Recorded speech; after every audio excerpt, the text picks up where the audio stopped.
What if I told you the difference between mediocrity and mastery isn't talent, luck, or even hard work, but rather something so subtle that 99% of people write it off as insignificant? Hidden deep within the ancient workshops of Japan is a philosophy that took broken nations and transformed them into global superpowers. Yet most people completely misunderstand the real power behind it. This isn't about getting motivated and grinding hard. This is about Kaizen, the art of 1% daily improvement.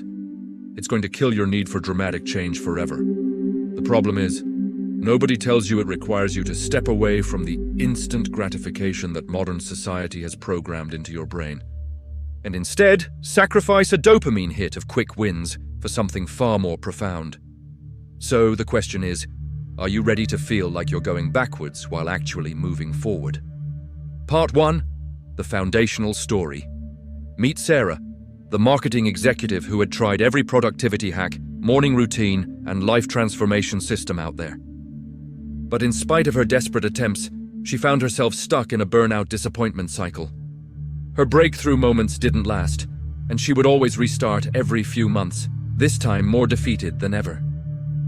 At the lowest ebb, where she worked week-long 70-hour weeks while colleagues got promoted around her, she found something that changed everything. On a business trip to Kyoto, Sarah was taken to meet an elderly artisan named Hiroshi, who had spent 60 years perfecting his pottery. She asked him the secret of his mastery and expected some profound revelation. "I improve my technique by one tiny fraction each day," he replied. "Yesterday's pot was slightly better than the day before. Tomorrow's will be slightly better than today's." Sarah went away, frustrated by what seemed such a simplistic answer. Hiroshi called after her. "The paradox of Kaizen is this: the slower you go, the faster you arrive." None of this made any sense to Sarah's Western mind. How could moving slower get you there faster? But as Hiroshi would explain, dramatic changes create dramatic resistance, both internally and externally. The brain resists big changes, but accepts small ones. Sarah was about to find out that the most revolutionary transformations actually don't come from dramatic leaps, but from movements so small they are almost invisible. Part 2. The principles. The first principle is shokai, which roughly translates to continuous small beginnings. The paradox here is that instead of committing to massive changes, you commit to changes so small they feel ridiculous. Want to get fit? Don't plan 2-hour gym sessions. Do one push-up. Want to read more? Read one page. Want to meditate? Sit quietly for 30 seconds. A behavioral psychologist at UCLA who has studied habit formation for 15 years found that people who started with micro-habits were 400% more likely to maintain long-term behavioral change than those who attempted dramatic transformations. The second is Shoshin, or beginner's mind.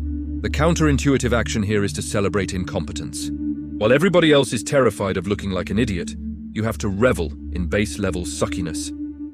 Every day, you are intentionally putting yourself in the position of being the worst person in the room.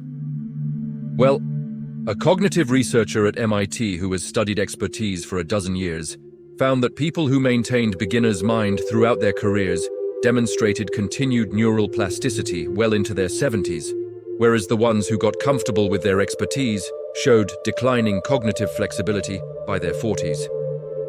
The third principle is wabi-sabi, finding beauty in imperfection. Instead of waiting for perfect conditions or perfect knowledge, you act with intentional imperfection. You publish the article with typos. You give the presentation before you feel ready. You start the business with an incomplete plan. A neuroscientist at Stanford University, who had been studying perfectionism for 18 years, discovered that people who embraced imperfect action showed 60% less activity in the brain's fear centers compared to people waiting for optimal conditions. The fourth principle is Kaizen-ka, the person who improves. This is about identity transformation through tiny actions. You don't try to build habits, you become someone who does these things naturally. You don't try waking up early, you become an early riser.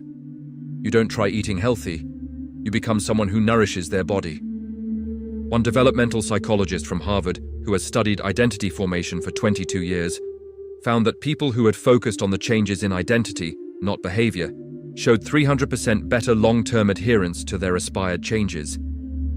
It is not about building better habits. It's about becoming a wholly different version of yourself through the aggregation of these small, invisible improvements. Every day, you're either building the person you wish to become, or you're reinforcing the person you've always been. There is no in-between. Like steel that has been forged in the fire, your transformation will require you to endure the heat of seeming like you are making no progress, even as you make deep and profound change. You have to give up the comfort of who you are now in exchange for the uncertainty of who you might be later. It starts now. Take any area of your life and define the tiniest possible improvement you could make today. So tiny that it almost feels like a waste of time. Then do only that. The next day, do it again, but 1% better.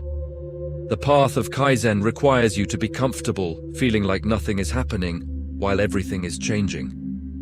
If this resonates with you, subscribe and hit the bell notification because I share ancient wisdom for modern mastery every week. Comment below with your one tiny improvement for today. Remember, the master was once a beginner who refused to give up on small steps.